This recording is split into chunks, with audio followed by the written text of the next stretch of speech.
श्री गणेश, श्री गणेश, श्री गणेश।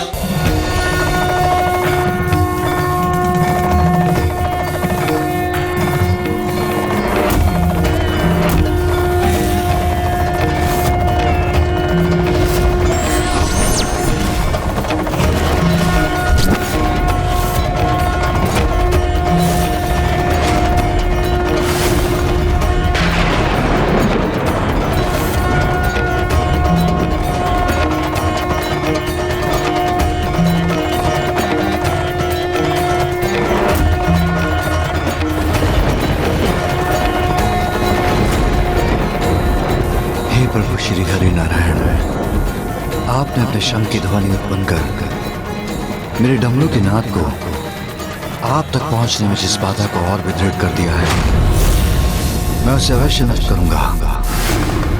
फिर उसके लिए चाहे मुझे अपने अस्त्र का प्रयोग ही क्यों न करना पड़े, अपने अस्त्र का प्रयोग ही क्यों न करना पड़े।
प्रभु महादेव और स्वामी की शक्तियों का ऐसा अंतर विरोध कदापि शुभ नहीं है, इसलिए अब मुझे भी वहां उपस्थित होना ही होगा जहां प्रभु महादेव और स्वामी एक दूसरे के समक्ष हैं।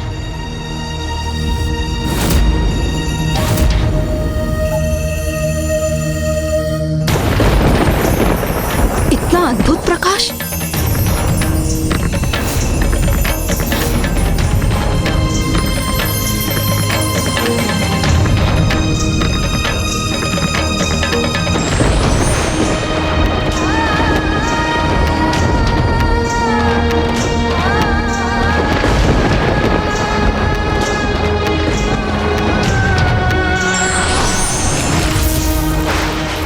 अद्भुत, आश्चर्य! प्रभु महादेव और प्रभु श्री हरि नारायण के सौम्य रूप में उनके दर्शन करने का अद्भुत सौभाग्य प्राप्त हो रहा है हमें।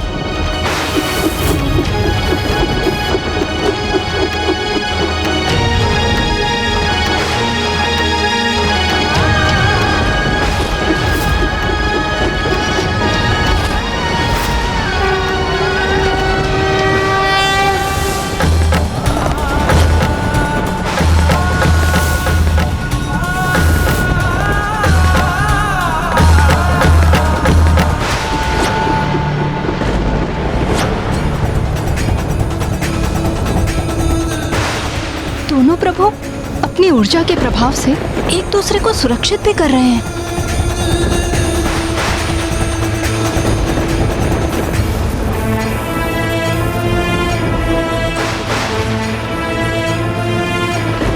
निस्वार्थ प्रेम का कितना अनूठा उदाहरण है ये। भले ही श्री हरि नारायण सब कुछ भूल चुके हों, किंतु उनके अंतर मन में अभी भी महादेव के प्रति अगाध भक्ति और प्रेम है, और कदाचित इसीलिए उनका ही अंश उनके विरुद्ध जाकर महादेव को रक्षित भी कर रहा है। हमारे स्वार्थ से उत्पन्न प्रभु के प्रति हमारा मोह सर्वथा अनुचित था, जिसके कारण हमने दोनों प्रभु के मध्य टकराव की स्थिति उत्पन्न करवा दी। प्रभु श्री हरि नारायण का चक्र और प्रभु महादेव का त्रिशूल, ये दोनों अस्त्र होते हुए भी एक दूसरे को नष्ट करने में असमर्थ थे, क्योंकि इनके माध्यम से दोनों प्रभु का परस्पर स्नेह ही प्रदर्शित हो रहा था। इसीलिए इनके टकराव से जो प्रकाश उत्पन्न हुआ, उसने पंच सुंदरियों के भीतर लोभ और मोह के शेष विकारों को भी नष्ट कर दिया, जिसके कारण वो अनुचित मोह और अटूट स्नेह के भेद को पहचानने में समर्थ हुई। किंतु प्रभु, मैं अभी भी एक दुविधा में हूँ। यदि प्रभु श्री हरि नारायण और महादेव के अंश एक दूसरे को रक्षित कर रहे थे, तो फिर भी आपस में युद्ध क्यों कर रहे थे? ये इसलिए मूषक जी, क्योंकि प्रभु श्री हरि नारायण को अभी भी कुछ स्मरण नहीं आया था। वो तो पंच सुंदरियों को दिए हुए वरदान से अभी भी बंधे हुए थे, और जब तक वो उस स्थिति से बाहर नहीं आते, तब तक उस युद्ध को रोकने का कोई उपाय शेष नहीं था। और अब इस युद्ध में वो होने जा रहा था जिसे कोई नहीं टाल सकता था। एक ओर मेरे प्रभु महादेव ने पशुपतास्त्र का आवाहन कर लिया था, तो वहीं श्री हरि नारायण ने अपने नारायण अस्त्र का, वो नारायण अस्त्र जिसमें समस्त ब्रह्मांड की समस्त ऊर्जा संचित है,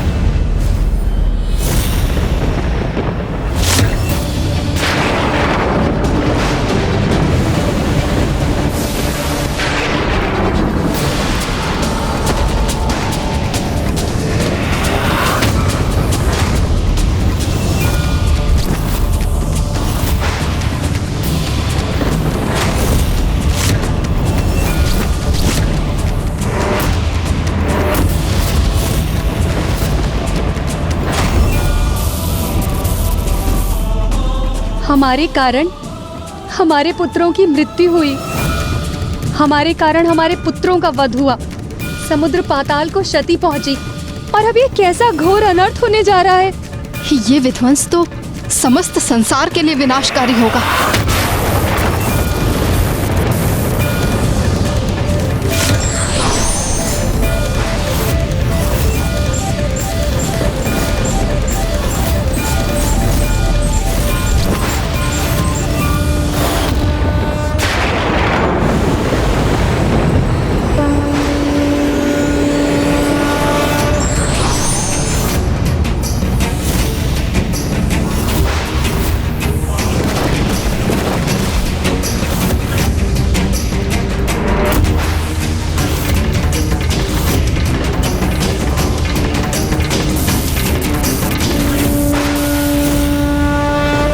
मैं आपसे संघर्ष तब तक करता रहूंगा जब तक कि आपकी स्मृति लौट नहीं आती श्री हरिनारायण।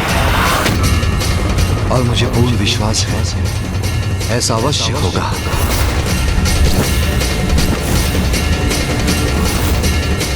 वो पशुपति अस्त्र जिसमें जगत के समस्त जीवों की ऊर्जा समाहित होती है, उसका प्रयोग अब नारायण अस्त्र के विरुद्ध होने जा रहा था।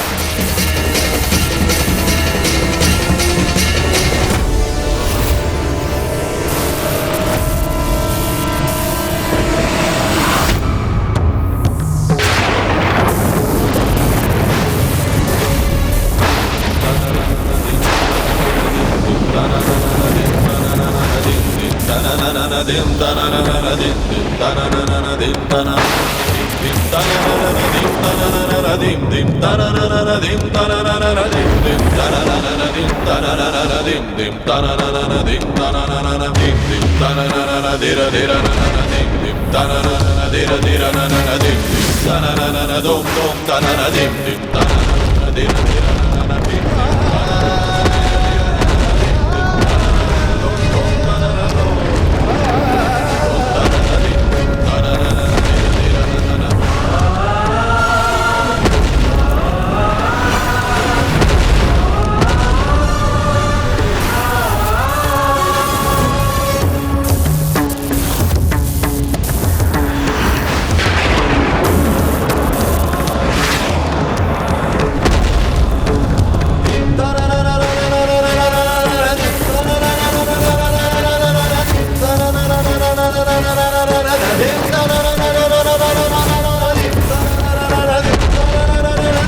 कहीं मुझे वहाँ पहुँचने में विलम्ब तो नहीं हो गया? वो सर्वनाशी युद्ध आरंभ तो नहीं हो गया?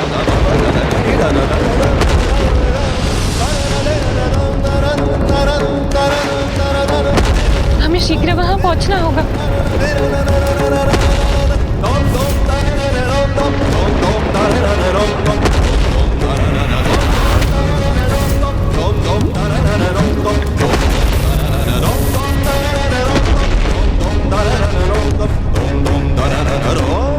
प्रभु की ये कैसी लीला है जो मेरे लिए सर्वथा अकल्पनीय है, वो कैसे घटित हो रहा है आज। स्वामी और श्री हरि नारायण परस्पर युद्ध करने के लिए क्यों तत्पर हो उठे?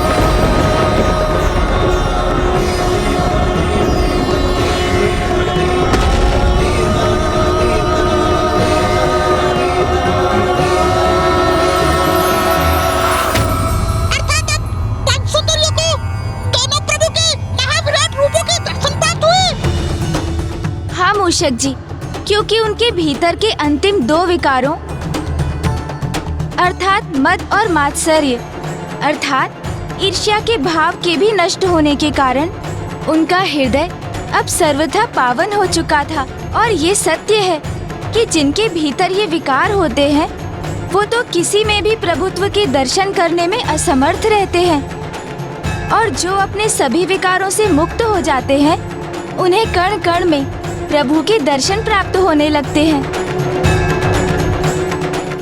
और अब वही हो रहा था उन पंच सुंदरियों के साथ।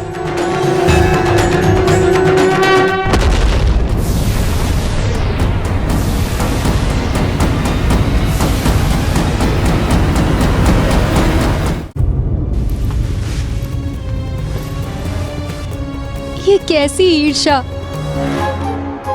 कैसे मात्सर्य के प्रभाव में आ गए थे हम, जो हमने अपने अंदर ही स्थित देवी लक्ष्मी के प्रभु को ही नहीं, जगत से उसके पालनहार को छीनने का पाप किया। प्रभु को पाकर भी उन्हें पूर्ण रूप से पाने में असमर्थ रहे हम, और प्रभु से जो पुत्र हमें प्राप्त हुए थे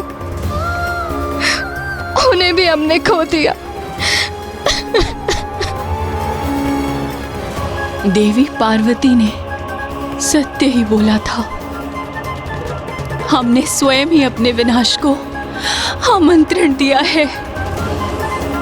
जिस प्रकार स्वार्थ से की गई सहायता पुण्य नहीं होती, उसी प्रकार छल से प्राप्त किया गया वरदान तप का फल नहीं होता। हे देवी पार्वती, हमने पूर्व में आपका सुझाव स्वीकार नहीं किया, इसके लिए हमें क्षमा करें। हमारी पूर्व की मूर्खता, हमारे अहंकार, हमारी ईर्ष्या, हमारे अनुचित मोह के लिए हमें क्षमा करें। इस अनिष्ट को भी रोकने में हमारी सहायता करें देवी, हमारी सहायता करें। हमारा ये करबद्ध निवेदन स्वीकार कीजिए देवी, स्वीकार कीजिए देवी। मैंने तो पूर्व में ही कहा था, ऐसी भूल मत कर और अपने दोष के लिए प्रभु से क्षमा मांग। मुक्त कर दो श्री हरि नारायण को अपने वरदान के बंधन से और लौटा दो उनको उनकी अर्धांगिनी देवी लक्ष्मी।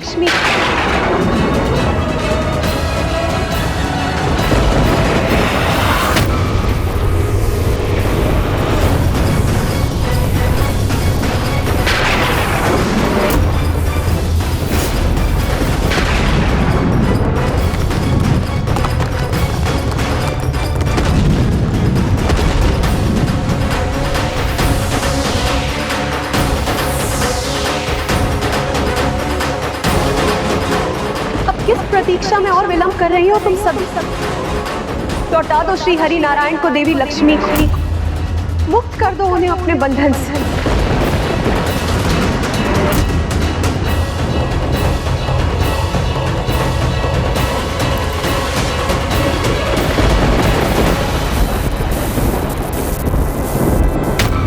हम आपको हमारे वरदान के प्रभाव से मुक्त करते हैं प्रभु। अब आपको न महादेव न देवी लक्ष्मी और न ही उस जगत को भूलने की आवश्यकता है जिसके पालनहार हैं आप। लौट जाइए अपनों के पास, लौट जाइए अपनों के पास, लौट जाइए अपनों के पास, लौट जाइए अपनों के पास।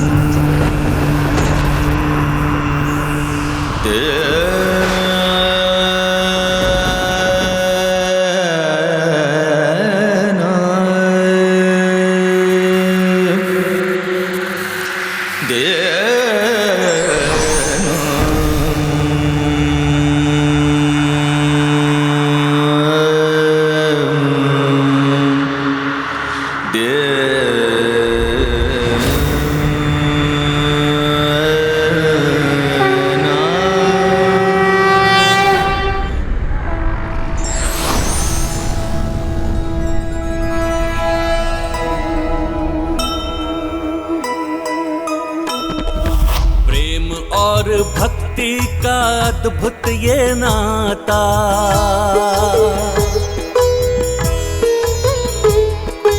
विष्णु और शिव जी के प्रेम को दर्शाए।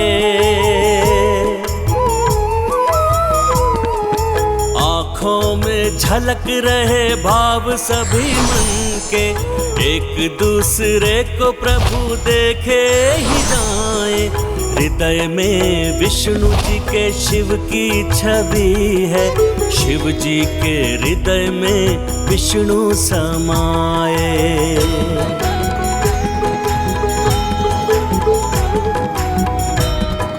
महादेव नारायण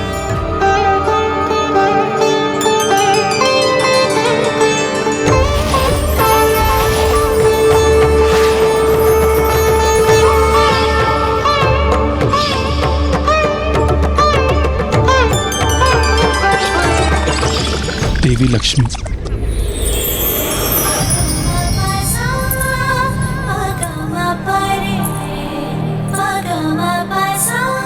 स्वामी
जहाँ हमें आपकी भक्ति में लीन होना चाहिए था, वहीं हमने आपसे अनुचित मोह किया।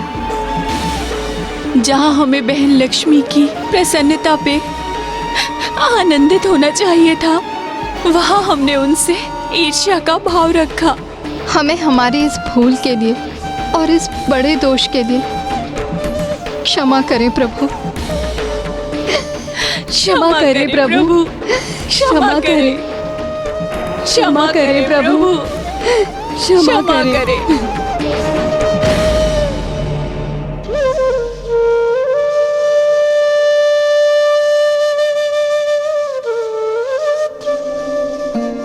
अब तो आप सभी को मात्र महादेव ही क्षमा कर सकते हैं।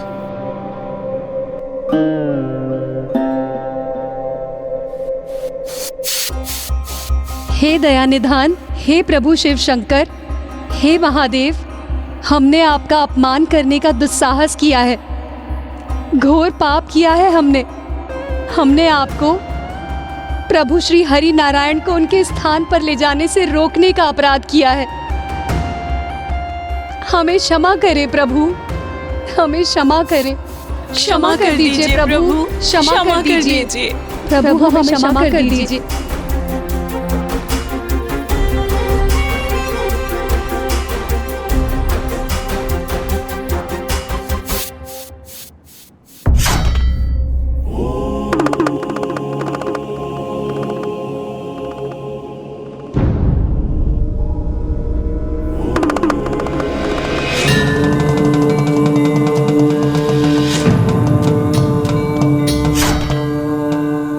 जो अपना नहीं पराया हो, उसके प्रति मोह का अर्थ मात्सर्य अर्थात ईर्ष्या, और मात्सर्य का अर्थ तो विनाश ही है। प्रत्येक जीव को इसका सदैव ध्यान रखना चाहिए, क्योंकि जब भी ईर्ष्या का जन्म होता है तो वो ईर्ष्या सर्वनाश के साथ ही मिटती है।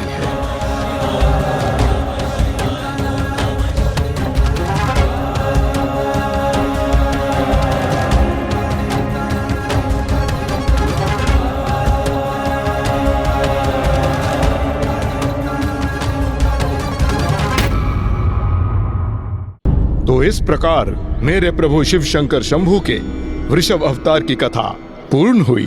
अर्थात प्रभु ने अपने प्रभु वृषभ अवतार से उत्तम जीवन का एक नवीन सूत्र स्थापित किया कि कभी भी किसी पराई वस्तु अथवा व्यक्ति के प्रति मोहित नहीं होना चाहिए, और ना ही किसी भी प्रकार की ईर्ष्या को अपने हृदय में स्थान देना चाहिए, क्योंकि जो पराया है वो कभी अपना नहीं हो सकता। अब हमें प्रभु वृषभ की स्तुति करनी चाहिए।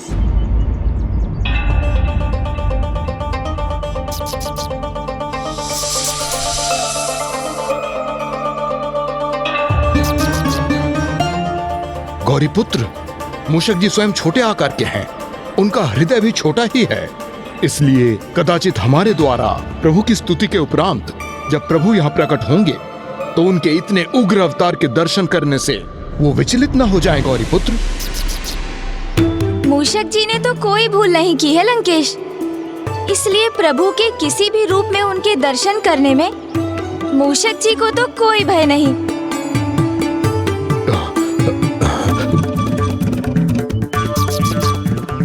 किंतु गौरीपुत्र,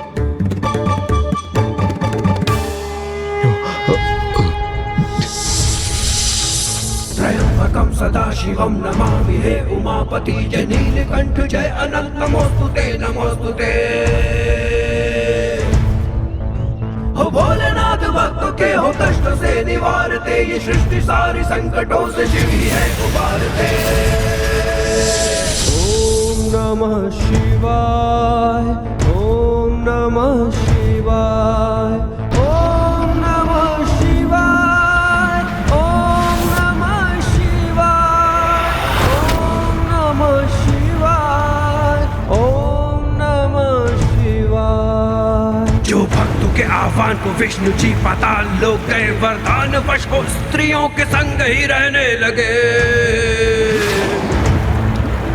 सुनकर आकर शिव जी वृषभ कालिया वध करके विष्णु पुत्र का कल्याण जग का है किया।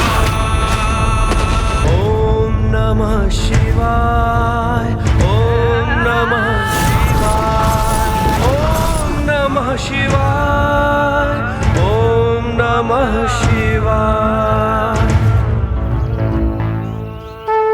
प्रणाम प्रभु। प्रणाम प्रभु।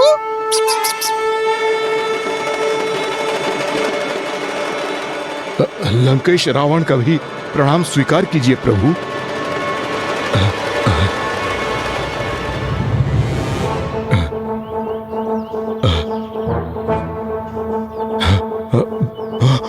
रावण, आपको मुझसे भयभीत होने की कोई आवश्यकता नहीं। मैं प्रभु के आत्मलिंग को आपसे लेने नहीं आया हूं। मैं भयभीत नहीं हूं प्रभु, क्योंकि मुझे ज्ञात है कि मेरे प्रभु के आत्मलिंग को मुझसे कोई नहीं छीन सकता। और शीघ्र ही मैं इनके साथ लंका नगरी भी पहुंच जाऊंगा, क्योंकि इस वन के उस पार कोंकण है और वहीं से कुछ दूर सागर तट, और फिर मेरी लंका। आज के सूर्यास्त के पूर्व ही ये लंकेश अपनी नगरी में होगा। आप भूल रहे हैं लंकेश, तट के निकट पहुंचने पर भी नौका का डूबना संभव है, और फिर यहाँ जो कुछ भी पराया है वो तो पराया ही रहता है।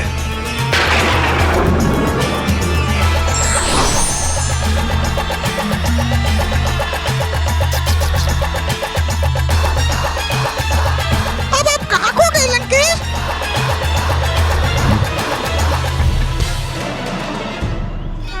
आप ऐसे स्तब्ध क्यों रह गए लंकेश?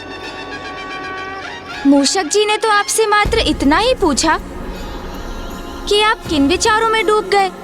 मेरे विचार से गौरी पुत्र, अब यहाँ मूषक महाराज का कार्य संपन्न हुआ, इसलिए अब इन्हें यहाँ से लौटना चाहिए, अन्यथा ये हमारी गति मध्यम कर देंगे और मुझे शीघ्र लंका पहुंचना है।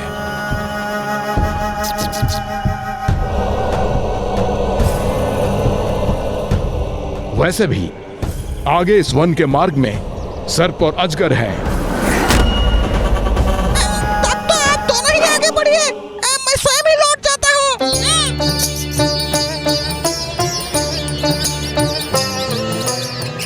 मूषक जी, ओहो, मूषक जी तो गए।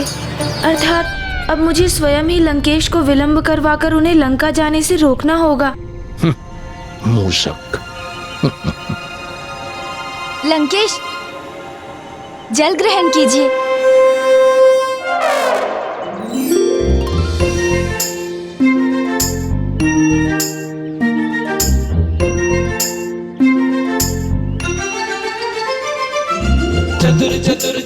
क्या हुआ गौरी पुत्र, अब आप कहाँ खो गए? मैं तो बस इसी को लेकर चिंतित हूँ लंकेश, कि कहीं प्रभु वृषभ के वचन सत्य ना हो जाएं। किंतु आप तो उन्हें लेकर तनिक भी व्यथित नहीं।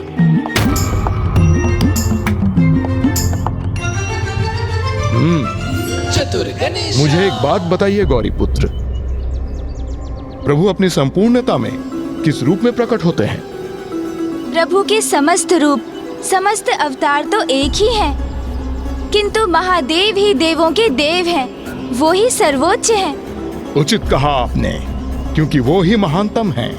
और अब ये भी बताइए मुझे कि संसार में प्रभु का महानतम भक्त कौन है?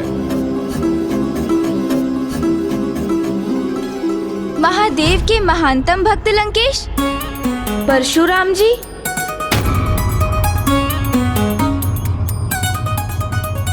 गौरी पुत्र, मैं आपसे प्रभु शिव शंकर शंभु के महानतम भक्त को लेकर प्रश्न कर रहा हूँ। ओह, वो तो भक्त मार्कंडेय हुए लंकेश। उचित है, ऋषि मार्कंडेय प्रभु के महान भक्त अवश्य हैं, किंतु मैंने तो उनके महानतम भक्त के विषय में पूछा था, जो मैं हूँ। और प्रभु के महानतम भक्त के साथ कुछ भी अनुचित कैसे घटित हो सकता है? इसलिए मुझे कोई चिंता नहीं। अवश्य।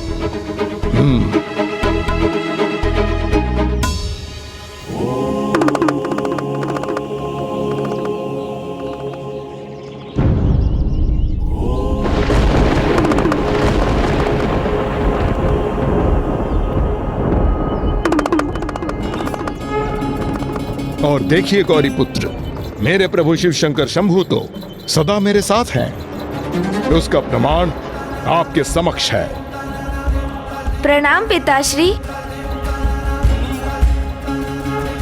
और प्रभु के इस कृष्ण रूप के दर्शन से मुझे उनके कृष्ण दर्शन अवतार का स्मरण हुआ है। आइए, अब मैं आपको प्रभु अवतार की अगली कथा सुनाता हूँ। अवश्य लंकेश, चलिए।